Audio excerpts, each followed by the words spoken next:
temperatura em Celsius. E aqui? Se tu vai transformar uma temperatura para outra temperatura, usa a fórmula toda.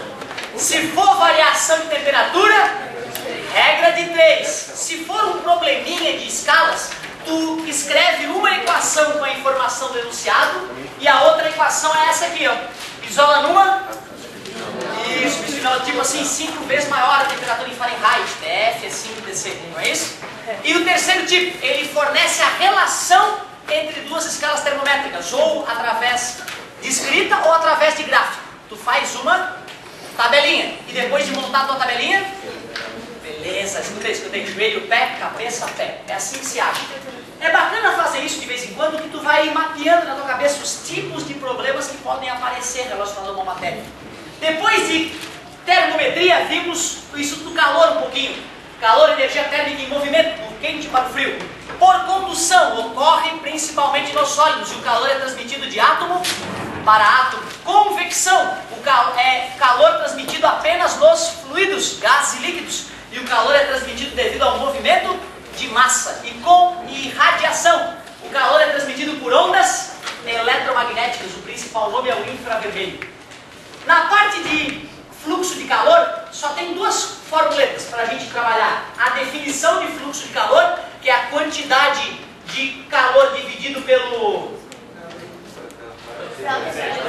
tempo, né? Tzinho é tempo, não é isso? E aquela fórmula que eu falei que vai aparecer na tua provinha.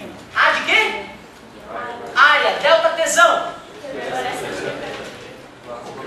É o comprimento, a espessura que o calor vai ter que atravessar, show de bola. E o K, que é o coeficiente de condutibilidade térmica, tem a ver com o material. É bem isso aí mesmo.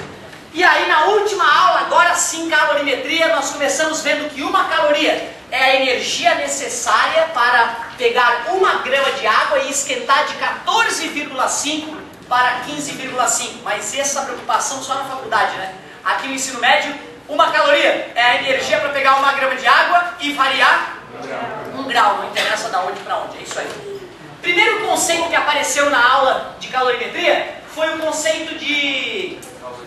quase, a capacidade térmica. E realmente logo depois apareceu o... Como é que eu vou diferenciar mesmo o Czão do Czinho? Tu lembra o macete que eu passei para vocês ano passado? Czão é a letra grande, palavra grande, capacidade. Czinho é a letra pequenininha, é a palavrinha menor, calor. Czão, capacidade térmica. Czinho, calor específico. Tudo bem? É uma maneira de não esquecer quem é o Czão, quem é o Czinho. É muito importante isso. Como é que se mede a capacidade térmica de um corpo? Pega a quantidade de calor que foi jogada para ele e divide de temperatura agora, né? Tesão de novo. Ó, Tzinho, meu tesão e Tzinho são tão parecidos, né? Certo? Variação de temperatura. Qual é o problema dessa ideia? O problema dessa ideia é que se tu vai trabalhar com um prédio, ferrou, né? Como é que tu vai esquentar o prédio e medir a variação de temperatura dele? Aliás, eu gosto de citar que alguns anos atrás um iceberg se desprendeu, certo? Um iceberg se desprendeu e o iceberg tinha o tamanho do estado de São Paulo. Lembra dessa informação? Uma informação assustadora. Eu lembro quando eu vi no jornal, achei que estava errado. Fui procurar em outros lugares e realmente era um iceberg do tamanho do estado de São Paulo. Imagina, é um continente flutuante de gelo, né? Certo? Deve ser o outro lado se manifestando. Galera, quando os cientistas perceberam esse bloco de gelo, eles tiveram que calcular quanto tempo demoraria para derreter. E não dava de calcular a capacidade térmica pelos métodos convencionais, né? O que eles poderiam fazer? Pegar um cubo de gelo na geladeira deles, analisar aquele pequeno pedaço de cubo de gelo e depois inferir a capacidade térmica do continente de gelo. Não é isso? É a ideia de calor específico. Tu pega a capacidade térmica do corpo e divide pela massa do próprio corpo. Assim tu sabe como é que cada grama daquele material se comporta. Porém, não é nem essa definição, nem essa que a gente usa mais. A gente isola numa, substitui na outra e o carro-chefe dessa matéria é o quimacete. Certo? Na maioria das contas acaba envolvendo o quimacete. Mas para familiarizarmos-nos com essas continhas, vamos para a tarefa. Página 103. Exercício 1. Não acredito. Esse aqui estava bonito, hein? É um bom começo aqui. Saúde? Diz o seguinte, ó. O gráfico era a quantidade de calor em calorias, temperatura em graus gráficos. Um estava conectando o 40 com o 300 e o outro conectando o 200 com o 50, não é isso? Ele não falou, mas vamos supor que é o A e o B. O diagrama dado representa a quantidade de calor absorvido por dois corpos, A e B, de massas iguais, MA igual a MB. O valor da capacidade, massas iguais em função da temperatura. O valor da capacidade térmica dos corpos A e B em calorias por grau Celsius. Como é que é mesmo que se calcula a capacidade térmica? Pega a quantidade de calor, divide pela variação de temperatura. Para o corpo A, eu uso as informações do corpo A. Qual foi a quantidade de calor que o corpo A absorveu? De 0 até 300, absorveu 300 calorias. E qual foi a variação de temperatura de 0 para 40? 40 graus Celsius. Elimina um 0 em cima e embaixo. Dividir por 4, dividir 2 vezes por 2, 15, 7,5 calorias por grau Celsius. Eu fabrico giz, mas ele não escreve. Com esse resultado já dá para saber a resposta, né? Concordo contigo. Né? No vestibular o cara já mata a questão e vai embora. Né? Eu vou fazer a outra aqui só por motivos didáticos. Quantidade de calor absorvida pelo corpo B. Variação de temperatura sofrida pelo mesmo. 50 elimina, capacidade térmica 4 calorias por grau Celsius. O amigo tinha razão, bastava calcular o primeiro que eu já sabia que era a letra B. Muito bom. Tranquilinho, né? É raro, sabe, no vestibular o cara cobrar o cálculo da capacidade térmica. Mas é bom fazer um ou outro para a gente se acostumando. Questão 2, ainda na página 103. Em um dia de inverno, a temperatura ambiente era muito baixa. Com a finalidade de aquecer o ar do interior de uma pequena caixa que estava em contato com o ambiente, coloca-se dentro desta caixa um objeto que inicialmente está a 100 graus Celsius.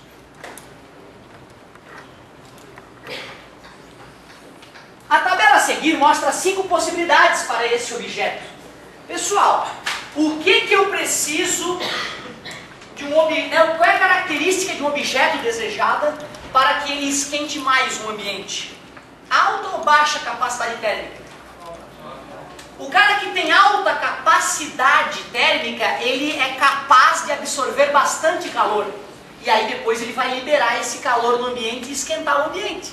O cara que tem baixa capacidade térmica, Cezão, baixa capacidade térmica, ele tem baixa capacidade de armazenar energia. E aí quando ele for levado para o ambiente, ele vai liberar essa pouca energia. Então eu quero um cara de alta capacidade térmica. Não seria para alta capacidade térmica, para uma energia seria mais massa? Tem a ver com a massa e com o Czinho. Parabéns, a massa tem a ver, né? Esquentar um copo d'água é mais fácil do que esquentar uma piscina olímpica cheia d'água. Tem a ver. E por isso que na tabela ele falou a massa e o Czinho, que são as duas coisas que importam. Já que tu vai ter que determinar o Czão, de repente a primeira opção é tu ir nessa fórmula aqui, né? Só que ele falou a energia jogada para os corpos, falou a variação de temperatura, vou ter que ir em outra fórmula que tem Czão. Aonde? Deixa eu ver. Ali.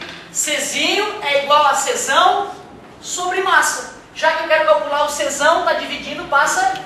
Se eu faço M vezes Czinho, eu acho o Czão. Por isso que ele me forneceu a massa e o Czinho de vários materiais. Eu vou ter que calcular o Czão de todos e escolher o maior. Foi o que a gente tinha discutido, né? O maior capacidade térmica vai conseguir esquentar mais. Então, beleza. Para o material A, qual é a massa do material A? Parabéns, 100 gramas, porque algumas estão em quilogramas, outras em gramas. Olha que sacana o cara. 0,1 quilograma multiplica por 1000 dá 100 gramas. E o Czinho? 0,40 ou 0,4, né, gente? Multiplicar por 100 é fazer toin-toin. Deu 40 calorias por grau Celsius. Material B.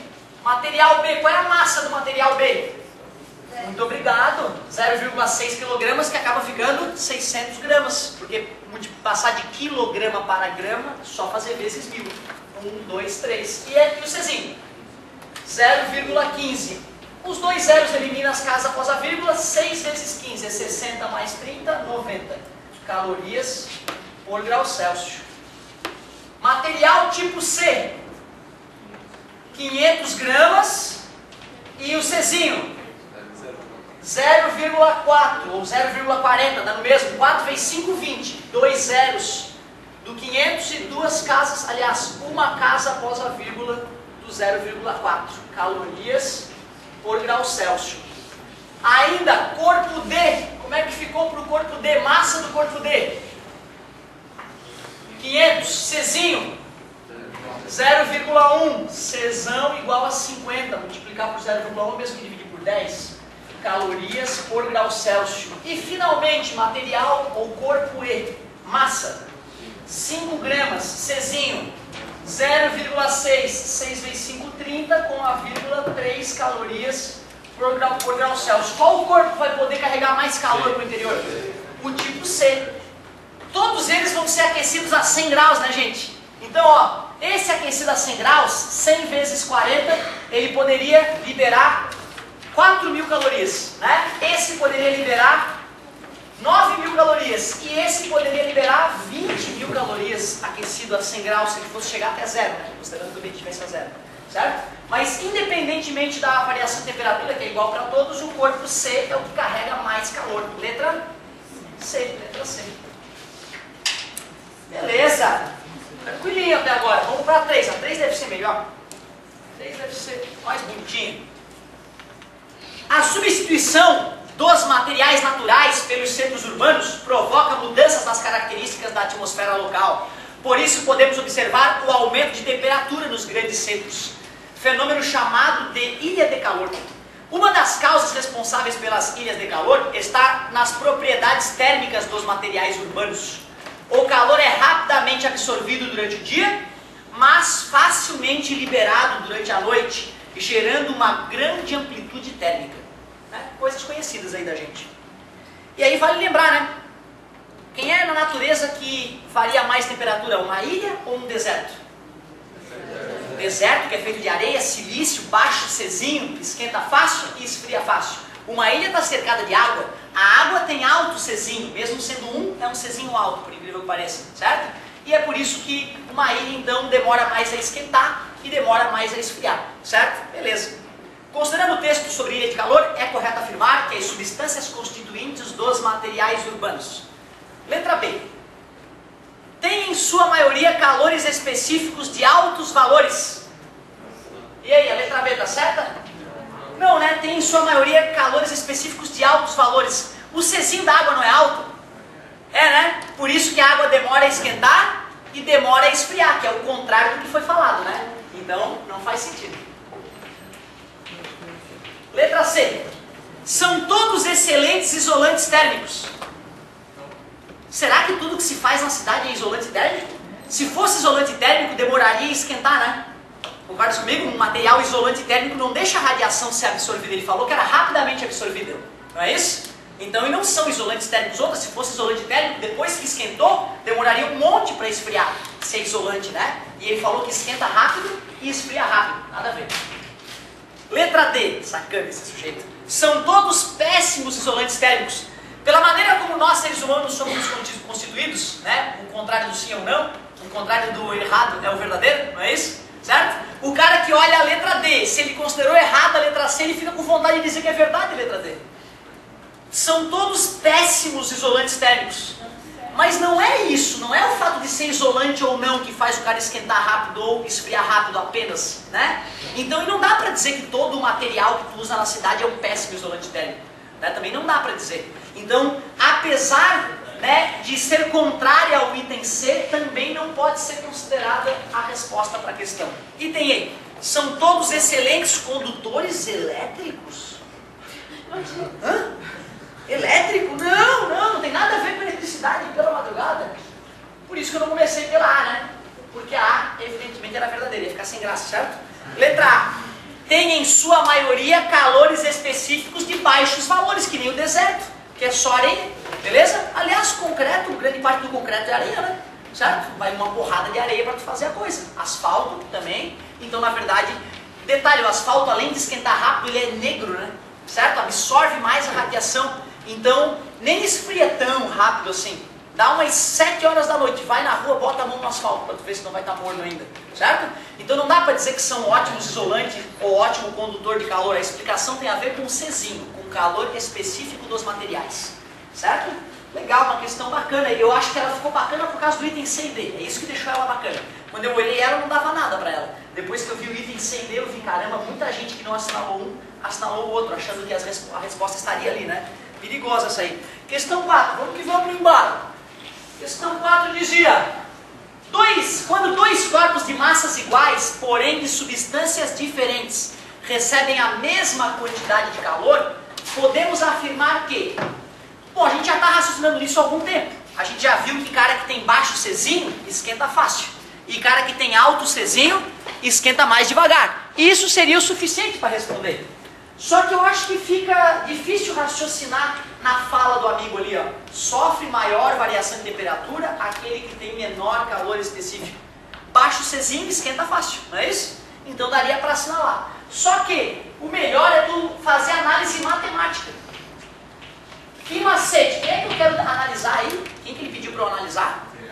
A variação de temperatura, né? Quando dois corpos de massas iguais, porém substâncias diferentes, recebem a mesma quantidade de calor, podemos afirmar que sofre maior variação de temperatura. Ele quer saber a temperatura.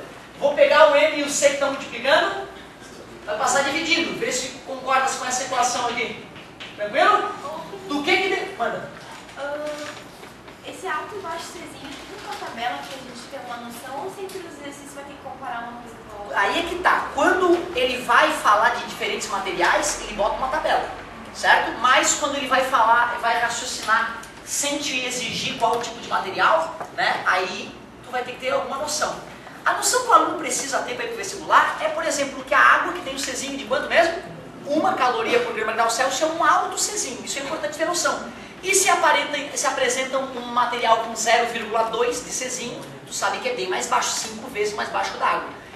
E é bom lembrar, por exemplo, no teu dia a dia, que os metais esquentam muito fácil, né? Bota uma panela de alumínio vazia no fogo e liga. É 1 minuto, cara, tu já não consegue mais encostar no metal, certo? Tira da panela, espera 5 minutos, pode lamber a panela, não vai acontecer nada. Agora, pega uma panela cheia de água, espera ferver. Ih, vai demorar para ferver, né? Em compensação, depois que ferveu, tira ela, espera 10 minutos, bota a tua mão e tira. Quando tu tirar, vai vir só a carne, a pele vai ficar... Certo? Beleza? Então, galera, isso prova que o alumínio tem um Czinho muito mais baixo que o da água. E a gente usa essas coisas no dia a dia, certo? Então, essa noção precisa. Mas nesse caso não vai precisar. Olha por quê. Está multiplicando, passou, dividindo. Não falou que eles receberiam a mesma quantidade de calor? Quando dois corpos de massas iguais, porém, recebem a mesma quantidade de calor. Então isso aqui vai ser igual para os dois corpos. E a massa ele falou que é igual. Quem é que vai tirar a dúvida? O Czinho. E agora cuidado, hein? Quanto maior o Czinho, menor a variação de temperatura. Maior o Czinho, demora mais a esquentar. Quanto menor o Czinho, maior a variação de temperatura. Porque está na parte de baixo, né, galera? Inversamente proporcional. Agora sim, agora que a gente analisou, vamos lá. Sofre maior variação de temperatura aquele que tem menor Czinho. Quanto menor esse número, maior aquele. É a letra A. Só vamos garantir. Menor variação de temperatura aquele que tem maior calor latente. Calor latente tem a ver com mudança de estado físico? Nada a ver. Os dois sofrem a mesma variação de temperatura. Quer dizer que o tipo de material não interfere, meu? Claro que interfere.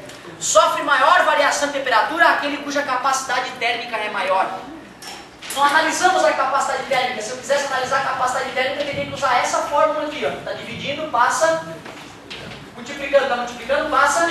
Então, variação de temperatura é calor sobre Czão. Quanto maior o Czão, menor a variação de temperatura. O cara falou que maior variação de temperatura, maior capacidade térmica. Bom. Letra E, sofre menor variação de temperatura aquele que tem maior calor latente. Que calor latente, cara? Calor latente não explica esse fenômeno. Página 104 agora. Questão 5, questão da UFSC, uma questão bonitinha essa. Manda aqui. Calor latente é quando sempre a temperatura, mas não muda. Calor latente é quando muda o estado físico e a temperatura não muda. Por isso que eu não posso explicar a mudança de temperatura falando em calor latente. Se bem que a gente vai falar disso ainda, né? Ainda não chegamos a discutir esse tipo de coisa. Vou fazer daqui que eu acho que vai ser mais econômico.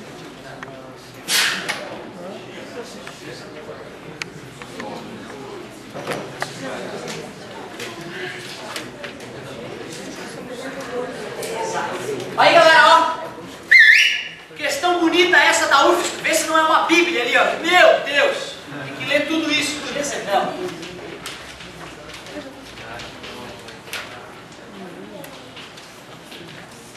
Em um dia calmo de verão, Paula encontra-se em uma praia sob forte incidência dos raios solares. Muito sol na poeira, muito sol.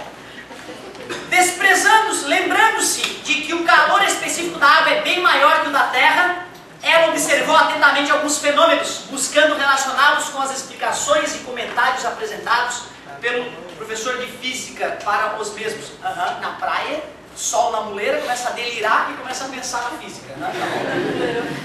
Considerando a situação descrita, as expressões corretas. 01. Durante o dia, a temperatura da Terra é maior do que a temperatura da água, porque o calor específico da Terra é menor do que o da água. Sabemos no dia a dia que tem um pé na areia, né? Corre para a água para resfriar. E ele falou no enunciado que realmente o Czinho da água é maior que o Czinho da Terra.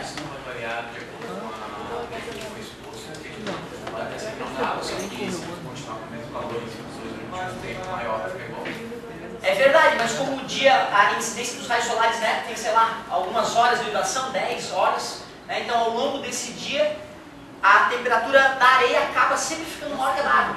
Imagina, um dia a água está tão quente que tu não consegue encostar nela. Precisaria de muito tempo de sol para isso, né? Mas tem razão, se a gente expusesse um pouco de água e um pouco de areia num forno, durante 20 horas, 1 hora, eles vão entrar em equilíbrio térmico, tem razão, certo? Só que a água vai entrar em equilíbrio térmico depois, ela vai evaporar, né? Da areia. Legal. 02. Durante a noite, a temperatura da água é menor do que a temperatura da terra, porque o calor específico da água é maior do que o da terra. Durante a noite, a temperatura da água é um pouquinho maior. Lembra como é gostoso tomar um banho no final de tarde, na lagoa ou no mar? Né? Dá a sensação de ela estar mais quentinha, porque a água demora mais a esfriar, demora mais a esquentar e demora mais a esfriar. Ele explicou, a justificativa foi correta, mas a colocação foi errada. 04. Durante o dia, percebia-se na praia uma brisa soprando da terra para o mar. Uma possível justificativa é porque a massa de ar junto à terra estava mais aquecida do que a massa de ar junto ao mar. Vamos analisar? Não lembro de cabeça. Aqui está o mar e aqui está a terra, então. Aqui assim, tem um cara queimando os pés. Aliás, ele está feliz inicialmente que ele está na praia, né? Certo? E o peixinho demonstra que aqui é o mar e o sol mostra que é dia. Onde é que está mais quente mesmo? Na terra. O cara fica triste que queimou os pezinhos e o ar quente sobe. E uma bolsa de vácuo envolve o cara e ele morre. Não. Isso não é um absurdo. O ar frio que estava no mar acaba escorrendo para a praia, não é isso? Então é uma brisa que vem do mar para a terra. Durante o dia percebia-se uma brisa soprando da terra para o mar. Não vão. Falso, sacana. Durante a noite, sabe que a noite é melhor de pescar, né? Já viu? Dá uns 2 peixinhos aqui, certo? A lua não vou fazer lua cheia pra não te confundir. O cara tá com a namorada dele na praia. Por favor, dele. Bem feliz ele tá. Beleza? Quem é que tá mais quentinho agora, pessoal? Agora a água está quentinha. Nós sabemos que o ar quente sobe e o vácuo não vai poder se instalar aqui, porque o ar frio que estava no mar escoa na terra, né? O ar frio que estava sobre a terra escoa para cima do mar. Então, durante a noite, a brisa é da terra para o mar. Durante a noite, percebesse uma brisa soprando do mar para a terra. Viado, esse cara, corno. E detalhe, ele justificou certo. As duas o cara justifica certo. O cérebro do cara, quando vê a justificativa correta, é querer assinalar. Tem que estar muito atento. 16. Após o pôr do sol, a água se resfriou mais rapidamente do que a terra. Falso, porque o calor específico da água é maior do que da terra. Justificativa certa. Esse cara está mal intencionado. 32. Após o pôr do sol, a terra se resfriou mais rapidamente do que a água do mar. Verdade. Porque o calor específico da água é bem maior do que o da terra. Tudo bem, sem problema nenhum. E 64, foi possível observar que a água e a terra apresentam a mesma temperatura sempre? Não, né? Imagina o cara que foi uma vez na praia, ele sabe que não faz sentido o cara estar queimando os pés na areia e mergulhar na água e sair chorando de dor, né? Queimadura mais grave ainda, né? Não faz sentido, certo? Então o cara que curtiu o mar uma vez sabe como é que funciona. 33, estamos todos salvos, beleza? Certo? A mais legal pra mim ainda foi a 06, cara. Eu me diverti fazendo a 06. Beleza, não tem. Tu viu que eu já preparei uma tarefa para o desespero ali, né? Tarefa é página 107.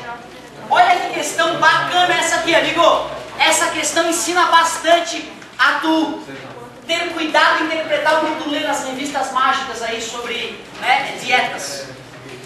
Nossa personagem soube por uma amiga, ela nem leu, coitada. Ela já recebeu um telefone sem fio de outra pessoa. Que uma nova dieta sugere que beber meio litro de água fresca, 22 graus Celsius, poderia provocar a queima imediata. Essa eu acho ótimo. 100 calorias. Imediato. Muito bom. De acordo com o nosso conhecimento de calorimetria, se a perda de calorias fosse devida unicamente ao aquecimento da água pelo corpo, haveria muito mais energia para se queimar. O cara está me dizendo que é mais que 100 calorias.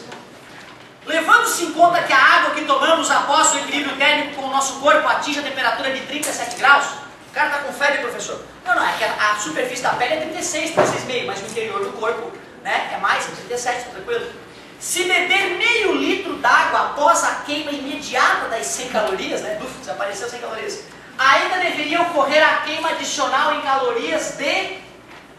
Como é que eu vou saber quantas calorias o meu corpo vai ter que gastar para esquentar meio litro de água que eu tomei? Que macete? A fórmula ninja da calorimetria. Massa de água. Meio litro. Quanto é que é meio litro? Assim, eu concordo. Na outra sala eu botei a densidade, que é massa sobre volume, fiz bem devagarzinho. Densidade ele falou que era 1 grama por ml, né? Eu quero saber a massa. E meio litro tem quantos ml, gente? 500. Meio litro são 500 ml. Está dividindo, passa. Então a massa deu 500 gramas. Mas eu quero acreditar que na idade de vocês já saibam que a relação massa-volume da água é 1 litro por 1 quilo. Não é isso? Então se 1 litro tem 1 quilo, meio quilo, 500 gramas. Czinho da água. 1. Temperatura que a água termina. 37. Temperatura que tu bebeu água. O amigo já fez mentalmente um cálculo da variação e deu 15. Q igual 5 vezes 15, 75 com 2 zeros, 7.500 calorias. Né? Ele falou que magicamente desaparece 100 calorias. Então depois tem que desaparecer mais 7.400 para fechar. Certo? Agora cuidado, gente. Por favor, prestem atenção no que eu vou te falar. Professor, tu me confirmou fisicamente que beber água emagrece. Não, nada a ver. Por quê? Quantas calorias o teu corpo consome mais ou menos por dia? 2 milhões. Aqueles 2.200, gente, que tu vê nos pacotinhos, salgadinho, é 2.200 quilocalorias.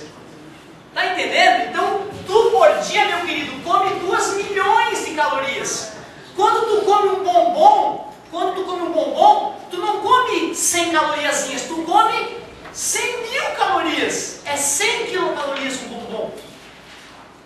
Um bombonzinho, cara, de chocolate é 100.000 calorias. Tu tá entendendo por que é idiota perder 7.500 calorias? Porque se tu toma meio litro d'água, bicho, toma meio litro d'água, tu só tá perdendo 7,5 quilocalorias. Se comer uma bala, ferrou. Tá entendendo? Tá? É assim, ó, quando aparece nos livros, às vezes não aparece um K de quilocaloria. Faz as pessoas pensar que elas só comem 2.200 calorias por dia. Se fosse assim, toma um copo d'água, vai ter que comer, né, 3 vezes mais para sobreviver naquele dia. Né? Certo? Imagina isso aqui. Tá? Outra. Qual é a isso é uma coisa que a galera ficou esquisita na outra sala. Qual é a única maneira confirmadamente, cientificamente confirmada de viver mais? É comer menos. É comer menos. Só tem uma coisa que na ciência funciona para sobreviver mais. Comer menos. Isso é sabido, gente. Lutador de sumô, lembra? Lutador de sumô? O cara come 40.000 calorias por dia. 40.000 quilocalorias por dia. Vida média do lutador de sumô, 42 anos. 42 anos o cara lutador de sumô morre. Infarto, fígado, pâncreas, tudo fodido. Para tu processar o alimento do teu corpo, não tem que trabalhar? Então a única maneira do teu corpo durar mais é se alimentar menos. Não estou dizendo para ninguém passar fome, bicho. Só estou te dizendo para tu comer o mínimo do que tu precisa. Sempre que tu resolve comer um pouquinho mais pelo prazer de comer, estás abdicando de alguns meses de vida no final da vida. É pecado, né? É óbvio. Pois é, olha que interessante. Para a galera que gosta da explicação religiosa, pode entender que é Deus punindo os gulosos. Ótimo. Galera, olha só. Ó, isso que eu te falei já foi feito com rato, com bactéria, com macaco. Pega várias bactérias, mesmo tipozinho. Só a que sobrevive mais é aquela que tu joga menos alimento. É a que vive mais. Não tem outra maneira até hoje de viver mais. Que loucura, né? E outra, o mundo inteiro está comendo loucamente. Fica ligado. Como é que tu pede a tua comida? Chega a comida, não é? E antes, como é que era? Tem que caçar a comida. Tá entendendo? Se nós não regularmos isso, o mundo vai acontecer como aconteceu com os norte-americanos. Muito obrigado pela paciência. Tua tarefa mínima, página 107. Próxima aula, entraremos no que moleza. Ai, meu Deus. Só um pouquinho. Olha lá que bonita a tarefa.